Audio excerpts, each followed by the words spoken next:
Hallelujah. Praise the name of the Lord. I want to welcome you to church this morning. Amen. On this cold, rainy day, I want to welcome you to church. Amen. But this morning, it is not church as usual. This morning, we're in the presence of the Almighty God. This morning, our gathering is not for socials. Our gathering is not for religion. Our gathering is to connect with God. Amen. And my prayer for you this morning is that God will meet you at the place of your need. This morning, I'm going to wrap up a sermon series we've been preaching since Easter, which we have titled YOLO, which means you only live once. Amen. And like we said, that YOLO is not just a street meme. It's not just something that we say on the streets. It's actually a profound truth that comes from Scripture. The Bible says it is appointed unto man to die once, and after that, the judgment. That means that you only get one life. Amen. You will only live once. Amen. Praise the name of the Lord. So over the last few weeks, we've been talking about that truth. You only have one life to live. And because you only have one life to live, you have to live it to the maximum. Amen. You have to fulfill the maximum potential. With the life that you have, there will not be any do-overs. Amen. There are no do-overs. There are no second chances. You only have one life to live. And because it is only one, you have a responsibility, an obligation to squeeze the most out of it that you can. Amen? But you don't live your life to the max by pursuing the American dream. The American dream is just a nice way of describing the rat race. Amen? You live your life to the max by fulfilling the purpose for which your Creator created you. You live your life to the max by pursuing that for which God put you on this planet. I want to tell you with certainty and with confidence that God has never created anything without a purpose. God does not do stuff just because. Everything that God does has a reason. Amen? The fact that you are alive today is not just an accident of nature or some, a freak phenomena of biology. You are alive today because God has a purpose for your life. The day that God has no more use for your life is the day that you die. The day that your life has nothing to add to humanity, nothing to add to creation, is the day that you no longer have any business being alive. If you are alive this morning, I want you to shout hallelujah. Hallelujah. If you can shout hallelujah, you have a purpose. Turn to your neighbor and say, you have a purpose. It doesn't matter what your enemies may have told you or your frenemies may have said to you. You are not an accident. You are not a freak of nature. You are not the product of a random collision of cells. You are somebody that was fearfully, wonderfully, deliberately, consciously put together for a reason in this season. Somebody shout hallelujah. You see, the powerful thing about when you are walking or pursuing God's purpose for your life is that you become God's vessel to achieve His will on the earth. You become an instrument of God to effect righteousness in this generation. And when God uses you for His purpose, He blesses you at the same time. There is no man that has been used by God, that has pursued the purposes of God, that God has not blessed. There is no man that has served God's agenda that God has not prospered. And you are not about to be the first one. Amen. He's not going to make an exception in your case. Amen? Amen? If you serve His agenda, He will promise you. The Bible teaches us in the first book of Timothy, the 5th chapter and the 18th verse, that the worker deserves his wages. If you work for God, God will reward you. When God uses you, my brothers and sisters, I want you to know. I don't want you to live here with any doubt in your mind. I want you to know that God will reward you. In 1 Corinthians chapter 9 and verse 7, the Bible says, who serves as a soldier at his own expense? Who serves as a soldier at his own expense? A soldier does not go to war at his own expense. When a country sends a soldier to war, The country is responsible, is obliged, is obligated. Touch your neighbor and say obligated. The country is obligated to make sure that the soldier is able to effectively wage the war to which he has been sent. Now, that means that they not only provide the resources and the equipment needed to wage the war, that means that they not only have to give him guns and give him bullets, but they have to give him food. Hallelujah. They have to feed him. They have to clothe him.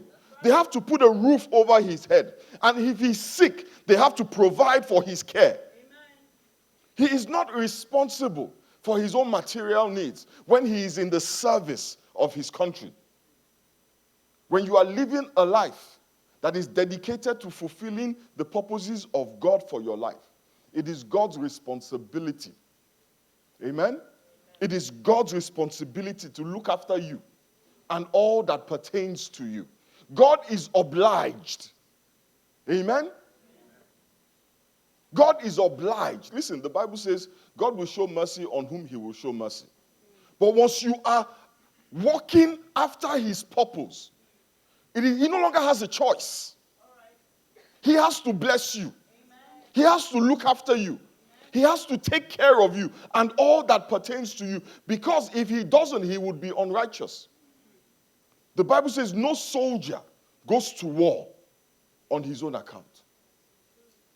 He is the responsibility of him that sent him. I am God's responsibility. Hallelujah. Are you God's responsibility? You can say that if you can say with confidence that I am pursuing the purpose of God. Hallelujah. Not my own. Amen. When you pursue your own purpose, you are your own responsibility. When you are following your own agenda, you are on your own. And if by reason of strength you can help yourself, good luck to you. But we live in a cold, hard world. Let's turn our Bibles very quickly to the book of Luke chapter 5.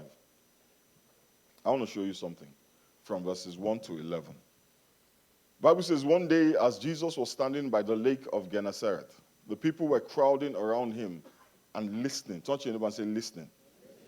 Ask your neighbor, are you listening? Say, the people were crowding around him and listening to the word of God. He saw at the water's edge 2 boats left there by the fishermen who were washing their nets. He got into one of the boats, the one belonging to Simon, and asked him to put out a little from shore. Then he sat down and he taught the people from the boat. When he had finished speaking, he said to Simon, put out into deep water and let down the nets for a catch. Simon answered, Master, we have worked hard all night and we haven't caught anything. But because you say so, I will let down the nets. When they had done so, they caught a large number of fish that their nets began to break.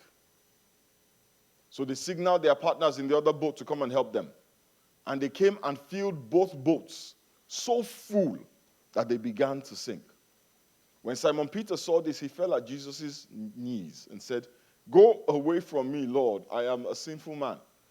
For he and all his companions were astonished at the catch of fish they had taken. And so were James and John, the sons of Zebedee, Simon's partners. Then Jesus said to Simon, don't be afraid. From now on, you will fish for people. So they pulled their boats up on shore. They left everything and they followed him. The Bible tells us that Jesus Christ was standing at the shores of the lake. And a crowd gathered, listening to him. They surrounded him, hanging on to every word. I'm sure a bunch of these folks had heard about the many miracles that Jesus Christ had done. They had heard about all the people that had been healed, the demons that had been cast out. So they gathered around him, eager to hear what he had to say, hoping and praying that they too would receive a miracle. But the truth is, when you have so many people pressed around you, it's hard for everybody to hear what you are saying. So he looked for a solution, and the Bible says he saw 2 boats. But the fishermen were no longer by the boats. They were somewhere cleaning their nets. And he walks up to the owner of the boats and says to him, take me out a little bit. I want to talk to these people. I want them to hear me. Peter, the Bible says, agreed took him out on the boat. Now, I want you to understand that this boat was the most important possession in Peter's life. The boat was the source of his income and livelihood. It was with that boat that he provided for his family. Literally, the boat was his life. But he used it in that moment to fulfill the purposes of God. The Bible says that when Jesus was done preaching, he asked Peter to drop his nets back in the water and catch some fish. And Peter replied that he had spent all night. The Bible says they went loafing around. You know how we watch the movies and people are fishing, and they're just, laying in the boat with a hook and a line dangling in the water, and talking and shooting the breeze and catching up on old times and teaching each other life lessons. This was not that type of fishing. The Bible says they were toiling. They toiled, they worked hard all night, but they caught nothing. But because Jesus said so, he let his nets down again. And the Bible says this time he caught so much fish that his net started to break. He had to call other people. You go from not having enough to having so much that you have to call someone else to share it with you. He had spent all night trying to achieve something, and he caught nothing. But as soon as he gave up his boat to serve the purpose of God, as soon as he starts to serve God's agenda, he catches more fish than he knows what to do with. When Jesus asked Peter to let down his nets, I believe, honestly, that Jesus Christ wanted to reward Peter for the use of his boat. Because God is a faithful God. And the Bible does say that a laborer is worthy of his wages. But I also believe that God wanted to show you and I that until we connect with his purpose and his agenda, we will catch nothing. Without God, we achieve nothing. Peter struggled all night. He toiled and he labored. But when he gave up his life, when he gave up his plans, when he left his agenda behind and made himself available to God, to the purpose of God, he found what he had spent his whole night looking for. That is why when Jesus Christ said to him, Peter, follow me, and I will make you fishers of men, or I'll make you fishers of people, he dropped everything. He dropped everything. Even the boat, he dropped it. And he followed after Jesus. Why? Because he understood that if from one sermon I can catch so much fish, if from letting him use my boat one time he can do so much for me, how much more if I gave him my life? The question I want to ask you this morning is a very simple question. Are you ready to fulfill God's purpose for your life? Are you ready to pursue God's will for your life? We always talk about God's will. People ask me all the time, Pastor, what is God's will?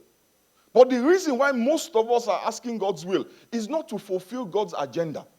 Is we want God to fulfill our agenda.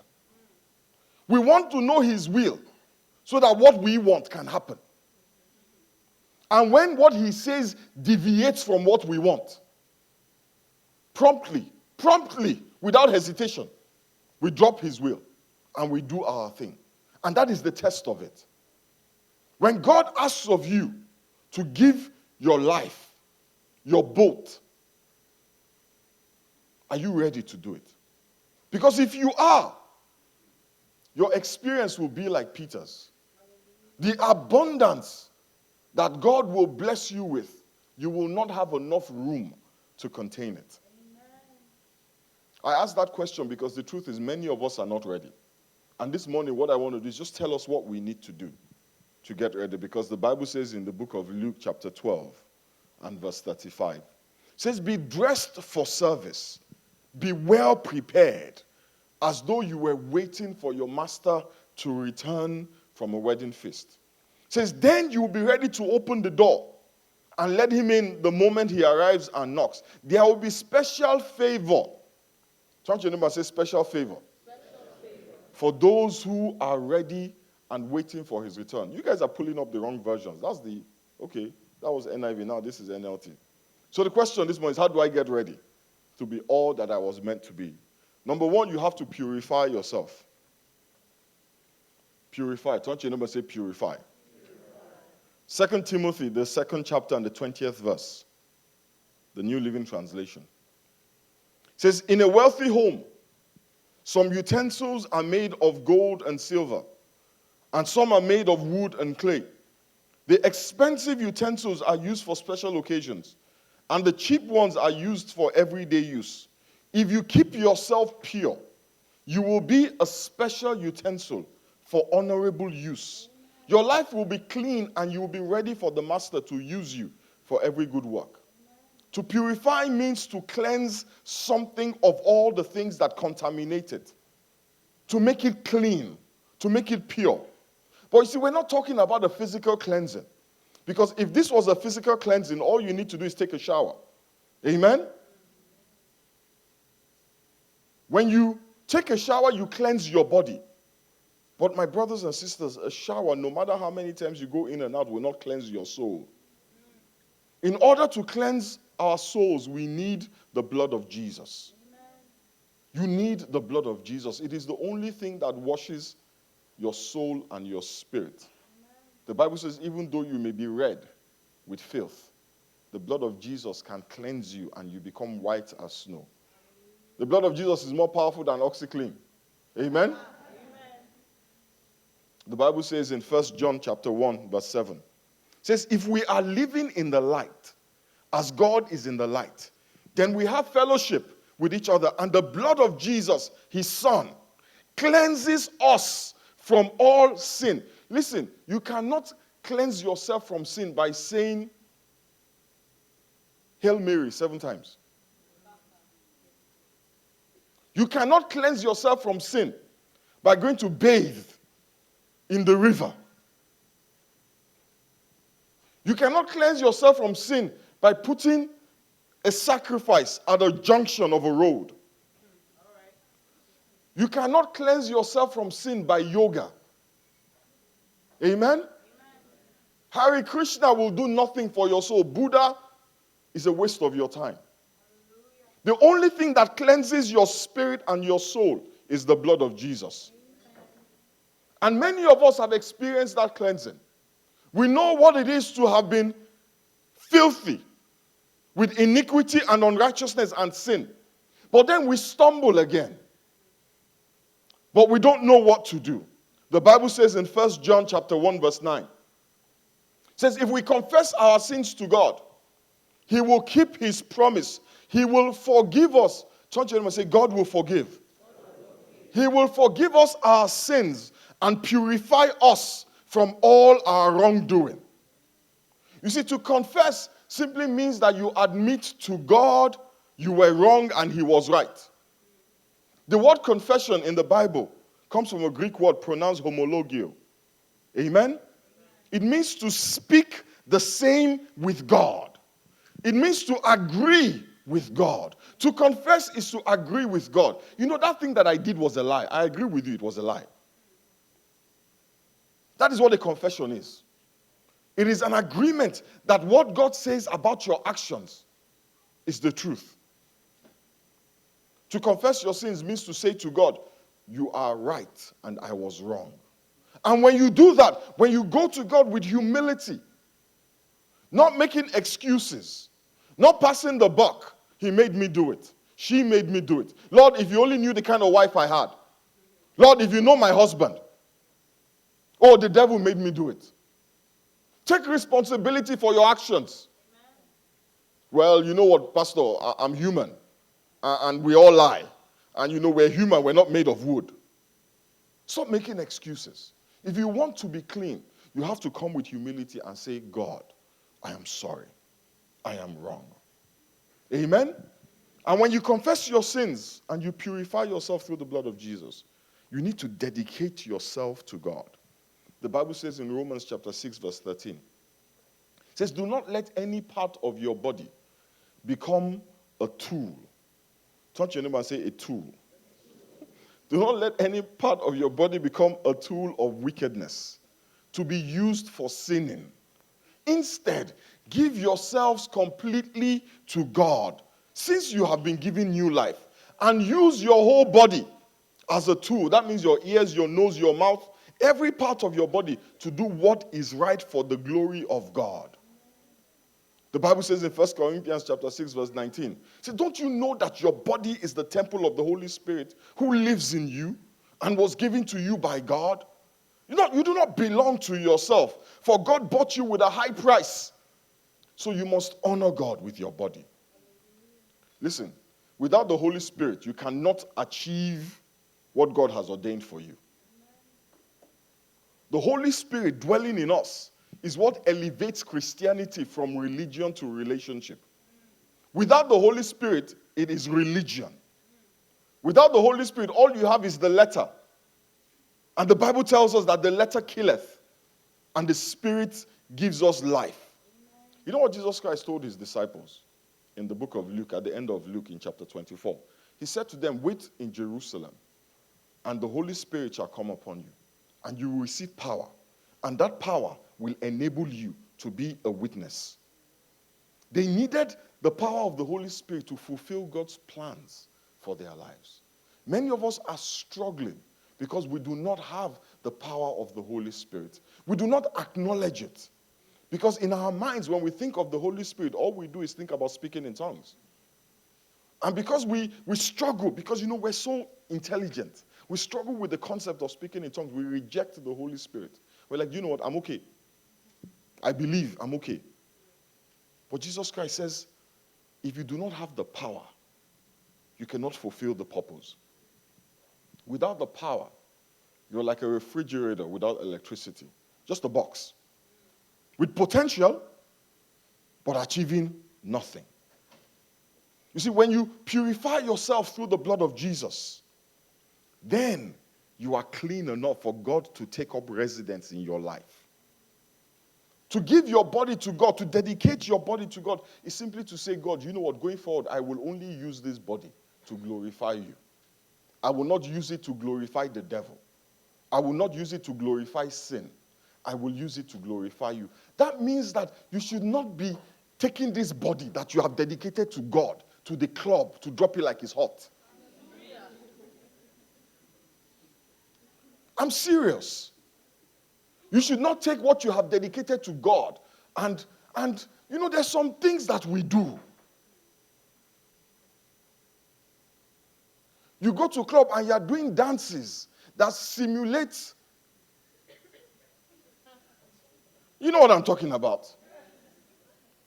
Who is being glorified with that which you have dedicated to God? Is it God? This body is dedicated to God.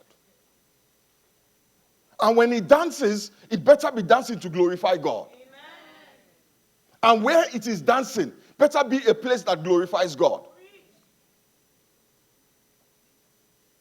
When you go to a place where in the bathroom, people are doing drugs, and say, Pastor, I just want to have fun. What is that? It's hard, eh? Dedicate your body to God. It is time for us to hear these things. Dedicate your body to God. No self-respecting Christian, listen, should be found in certain places. I'm telling you the truth. There are certain places that if they invite you to, you should say, for what? To do what? It's okay to be at home on Friday night and Saturday night. It's not a sin. If your body is itching you, it has to go out. Go watch a movie. And when you're done with the movie, go home. If you are hungry, I'm sure you can find a McDonald's where you can eat. And if you don't like McDonald's, go home. If you can't find a restaurant that's open, go and cook something. Ramen noodles, they're cheap.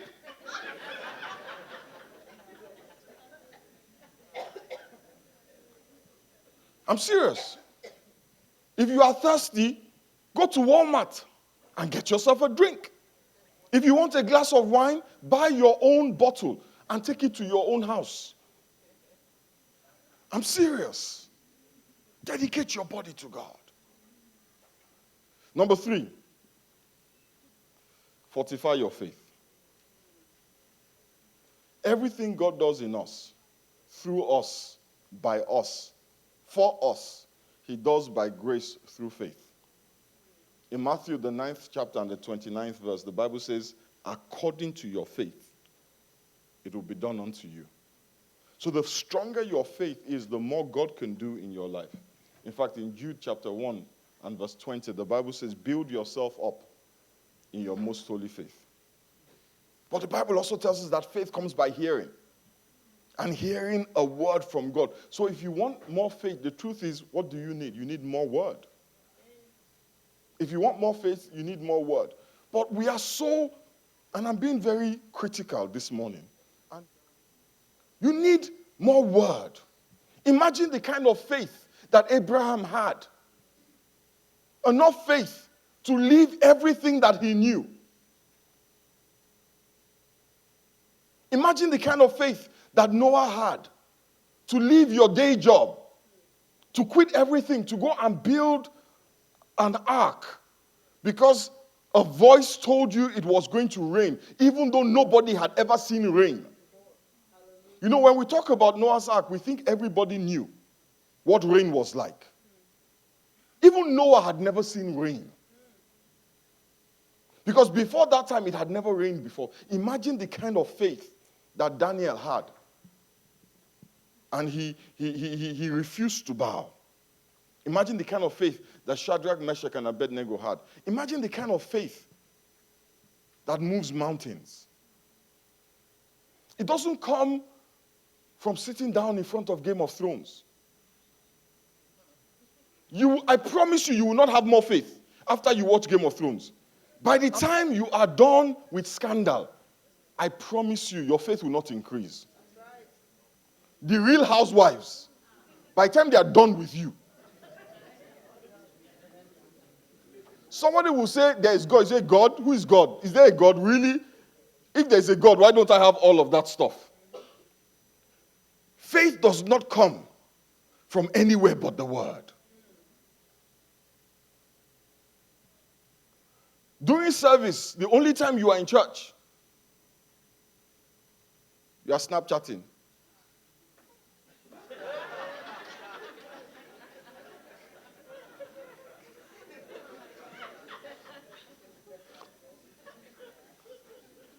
Instagram. Doesn't bring faith. Faith comes from a daily encounter with the Word of God. It comes from doing what the Bible says in Joshua chapter 1 verse 8. It says, keep this book of the law always on your lips. Meditate on it day and night, so that you may be careful to do everything in it. Then you will be prosperous and successful. Faith comes from the Word. The less word, the less faith. The less faith, the less success. Finally, you have to understand. The Bible says in Ephesians, the 5th chapter, the 17th verse. It says, therefore do not be foolish. Turn to your neighbor and say, don't be foolish. It's not an insult. I'm not trying to be disrespectful. Please don't be offended that I ask you that question. The Bible says, do not be foolish, but understand. Tell your neighbor, understand. Understand what the Lord's will is. The Bible says in Proverbs, the 4th chapter and the 17th verse, with all thy getting, get understanding. In Job chapter 10 verse 8, the first part, says, your hand shaped me and made me. Psalm 139 verse 13 talks about how he formed you. You need to understand what your shape is. You need to understand yourself and how God made you. When you understand your shape, you are not so wrapped up in what is going on in someone else's life. When you understand your shape, you're not trying to be who God did not make you to be. The Bible says you were shaped for a purpose. If you can understand what your shape is, you will discover your purpose. And what is your shape? Let me tell you what your shape is. Your shape is the spiritual gifts that God has given you. Your shape is your passion, your heart. It is your abilities and your talents. It is your personality. It is your experience. You see, those things, SHAPE, they are critical to knowing what God's purpose is for your life. And many of us have no clue what our shape is. We don't. We just look at everyone else. What is everybody doing now? Oh, what are they doing now? Project management. I'm doing project management. I'm a project manager now. Oh, they're making money now in QED. Oh, I'm doing QED now. And I'm in QED. Oh, now they're making money from CRE. I'm in CRE. Next week, they're going to make money from SQL. I'm going to SQL. Living other people's lives. Confused. But guess what? Time is going. Time is going. The Bible says to everything there is a time and a season. You don't have forever. You have to discover it now. We only have a time and a season to achieve what God has called us to. And the sooner you start, the more successful you will be at it. Rather than chasing everyone else's life, you can chase your own life. You can dedicate your life to chasing your life. And you will succeed at it. Somebody shout hallelujah. Hallelujah. I want us to take a minute and just pray this morning.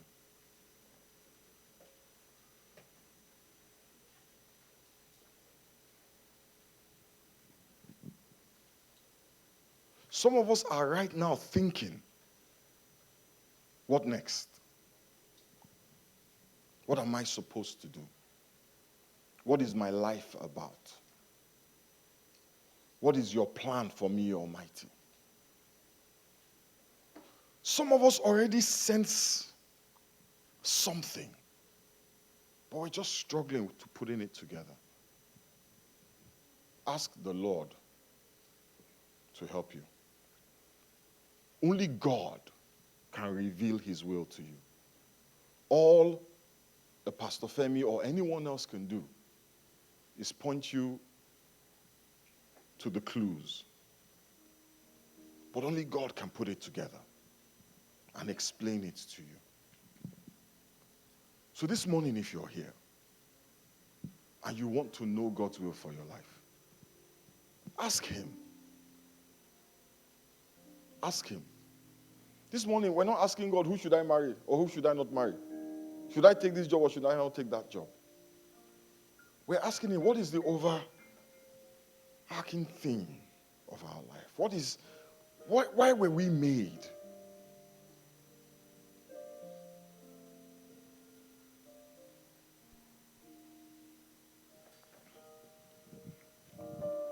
Father, we thank you and we bless you. Almighty God, we give you praise. We just ask in the name of Jesus that you will speak to each and every one of your children. In whatever way that you choose, we ask that you will speak to them. Father, for those who know that they need to be purified, they need to be cleansed. Father, we just ask in the name of Jesus that you will have mercy, that you will touch their hearts and turn their hearts of stone into hearts of flesh, that you will release the cleansing power of the blood of Jesus, that you will bring them, Father, to the place of relationship, a place that transcends religion, that transcends formality and protocols, but a place of sonship and relationship. Father, we give you praise and we give you glory. In the mighty name of Jesus we pray. Amen.